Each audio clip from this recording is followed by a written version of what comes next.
Hey y'all, my name is Susan Sparks and I'm the senior pastor here at Madison Avenue Baptist Church in New York City. We are a diverse community brought together by faith. We hope that you enjoy our service today. The text that Jacqueline just read from, Isaiah 55, was written by the prophet to a people who were in exile. In the early years of the 6th century BC, the Babylonian Empire sacked Jerusalem, took many of its citizens eastward, made them resettle as exiles in Babylon, miles and miles away from their homes. And life in Babylon wasn't terrible for them. This wasn't Egyptian slavery. They could own land, they could build houses, they could farm and get married and have children. But still, they were exiles. People who were doing all of these things in a strange land. And you have to imagine that that's really the essence of exile, isn't it? It's not the distance from home, it's the strangeness. Strange food, strange dress, strange values and customs, a whole new language with strange sounds and strange words. And of course, strange gods with strange names. Anu and Marduk, Tiamat and Sin. And we know from evidence both inside and outside of the Old Testament that it was an ever-present temptation for the Israelites in exile, and by the time that Isaiah is offering today's word, they've been there for several decades, to adopt a Babylonian way of life, to compromise their identities as Israelites and to define themselves in Babylonian ways, to pursue Babylonian goods, and to pursue them employing Babylonian means. And this, when you think about it, really shouldn't be all that surprising. It's not surprising that they would have been tempted not simply to adapt to their new land, but to adopt its ways. To fit in, right? I mean, peer pressure is a pretty powerful drug. To forget who they truly were. I mean, that's always a temptation for people in exile, people in a strange land with strange values and strange gods with strange names, and it's even a temptation for us here today. Brothers and sisters, make no mistake, we too are living as exiles. All Christians in all places, in all times, live as exiles. Our true citizenship is in heaven, Paul wrote to the Philippians. I mean, you and I, we might be fluent in English, we might have nice lives with homes and marriages and families. Some of us might even have been born here. But as Christians, we have a responsibility not to forget who we truly are. We have a responsibility to remember who our God is, to remember in whom we have placed our trust, to remember in whose hands we have placed our lives. Because that is an easy thing to forget in a land as beautiful and as prosperous as this one, just as Babylon would have been. You and I, we don't define ourselves as our neighbors do. We don't worship the gods who rule this land, strange gods with strange names, like Google, Apple, and Facebook. We do not put our lives in their hands. We do not let them tell us what is good and what is right. We do not let them tell us what will make us happy. And we do not let them tell us what will make us successful. Because in this land, that is the highest God of all. Success. Now, I know that this sounds like the type of overly dramatic claim that a preacher might make in order to make some further point about God, but you don't have to take my word for it. Many people are saying this. For example, just last month there was an article published in The Atlantic that was titled this: "The religion of workism is making Americans miserable." In it, the author, Derek Thompson, writes that the decline of traditional faith in America has coincided with an explosion of new atheisms. Some people worship beauty, some worship political identity, others worship their children, but everybody worships something. And workism, he says, workism is among the most potent of the new religions competing for congregants. What is workism, he asks? It is the belief that work is not only necessary to economic production, but is also the centerpiece of one's identity and life purpose. Thompson goes on to note how for generations, and certainly in the second half of the 20th century, the American dream, he says, that hoary mythology that hard work always guarantees upward mobility, has made the United States uniquely obsessed with material success and the exhaustive striving required to earn it. However, he says, here recently, the American conception of work has shifted from jobs to careers to callings, from necessity to status to meaning. The problem with this gospel, he goes on to say, is that it is a blueprint for physical and spiritual exhaustion. And while a culture that worships the pursuit of extreme success will likely produce some of it, extreme success is a God which rejects the vast majority of its worshipers. Workism, according to this author, is the true religion of this land. Now, this is not a sermon against work. Work is important. Work is good. Work, good, dignified, and dignifying human labor is an aspect of what it means to be human.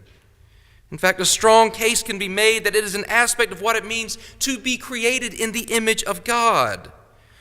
Go to Genesis. Read the first couple of chapters. We worship a God who works, who forms, who creates, and who then invites us to work as well. Here, God says, here is this world that I have created for you. It is good, it is good, it is very good, and now you get to work with it too. Till the soil, care for the animals, pick the fruit, catch the fish, love and care for this creation just like me. So yes, work is good. But as Thompson notes in his article, it can all too easily become a false god in our lives. And if Thompson is right in the first half of his article about workism, and I suspect that for a lot of our neighbors he is, I suspect that many of us can see our co-workers or our loved ones or maybe even ourselves in his description, then we have to pay attention to his article's second half, where he lays out its consequences. We are told, even as children, that working harder and earning more and therefore buying more and climbing ladders and bringing home bacon will make us happy, will give us fulfillment. And in our weakest moments, we believe that. But reality tells a different story. 87% of American workers do not find their work significantly meaningful, according to a recent Gallup poll. And in that poll, Gallup notes that that number is climbing steadily higher every year. According to a study done 5 years ago, rates of depression and anxiety in this country are on the rise as well, substantially higher, it says, than they were just a couple of decades ago. A study cited in a recent Harvard Business Review article reveals that overwork and the resulting stress can lead to all sorts of health problems, including impaired sleep, depression, heavy drinking, diabetes, impaired memory, and heart disease. And if statistics just don't do it for you, then how about this? Hallmark has come out with a whole line of greeting cards for absent parents that say things like, "Sorry I can't be here to tuck you in at night. I'm sorry I'm not there to tell you good morning when you wake up."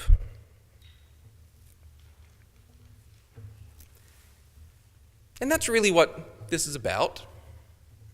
Because when we choose to chase success, when we choose to be the job, we are choosing that over other things. Now, for you, it may not be tucking a child in bed at night, but it is something. And we all make choices. We make choices every day. The difficult thing, though, is making the right choices and choosing the right things instead of the wrong things, the things that are truly life-giving. Why do you spend your money for that which is not bread? Isaiah writes to the exiled Israelites. Why do you spend your labor for that which does not satisfy? Why? Why would you do that? Why would they do that? Why do we do that? Why do we spend our money for that which is not bread and our labor for that which does not truly satisfy us? I suspect it is because we have forgotten something. It's because we have forgotten that we are not the job. That we are not our title or our bank account or our paycheck or however else this strange land tells us that we need to measure success. It's because we've forgotten. We've forgotten that success can be a rival God and that the American dream is a myth. And if we live by those myths, then we will certainly die by them as well. It's because we've forgotten that these things do not give us our identities. They do not define us, do not determine what we are worth. When we make these decisions in ways large and small every single day of our lives, it is because we have forgotten that our true worth has already been established by God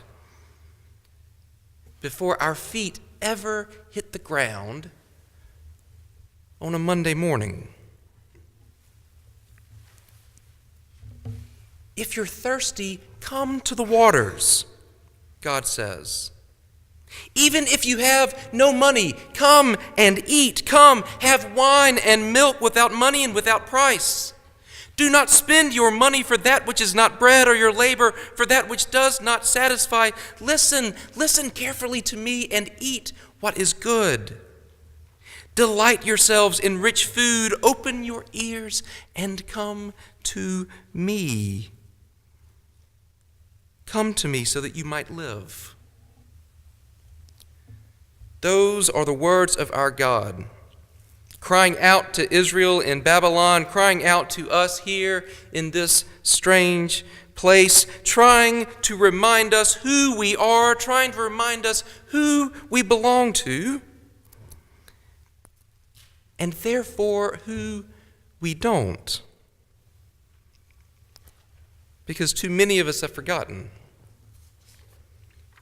And if we have forgotten these things, if we find ourselves spending our time and energies on things that do not nourish and laboring for that which will not satisfy, then it is time, I think, for us to remember to remind ourselves, to remind one another. This morning, we find ourselves in the Christian season of Lent. Now, Lent gets a bad rep a lot of the time. People seem to think that it's all about denial and sacrifice. I mean, you fast in Lent. That's basically all that most people know. And to be sure, there is a place for that. There's a long and cherished Christian tradition around self-denial and fasting, but more to the point, Lent itself is about preparation. Preparation for Easter, preparation for the full revelation of our Lord's conquest over sin and death and over the kingdoms of this world and over all of the rival gods in our lives who might want to claim us for themselves. And that, brothers and sisters, is another reason why in Lent you fast.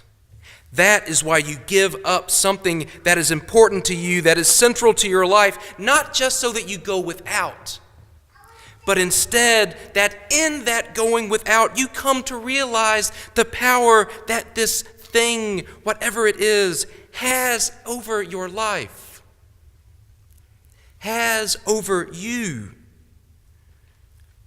over your time, over your hopes and your dreams, maybe even over your sense of self. You come to learn how a good thing can become an idol in your life. And then out of that hard-earned knowledge, you pray to God for the strength to resist that power. You pray for the wisdom to reject its false promises. You pray for the discipline to stop your ears to the rival gospels of this world, to stop chasing after that which does not truly nourish, and to stop laboring for something that will never truly satisfy. And while at the end of Lent, that thing, whatever it is, will still have a place in your life, you pray for the grace and the strength needed to keep it in its place, so that you, so that I, so that we might spend our time, talents, and energy on the things which do truly nourish, on the things that do truly satisfy. No, brothers and sisters, this is not a sermon about work. It's not even a sermon about excelling in our work, whatever it is that we might do. This is a sermon about idolatry. But the problem in this time and place is that it can be exceedingly difficult to sort those two out.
Thanks for joining us.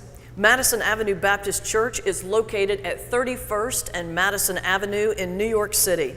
Our website is www.mabcnyc.org.